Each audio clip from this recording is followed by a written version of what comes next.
Hello everyone, good morning. So in this video guys, I'm going to share with you my exercise for back fats.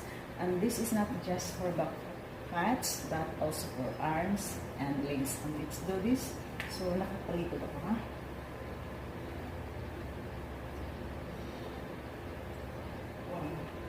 So estimate ko lang siya guys.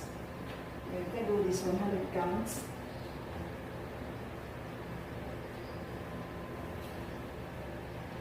Paulit-ulit lang gawin.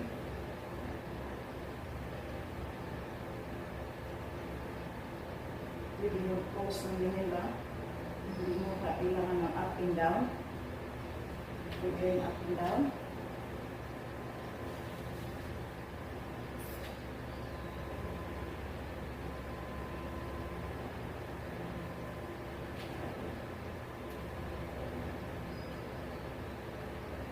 Paulit-ulit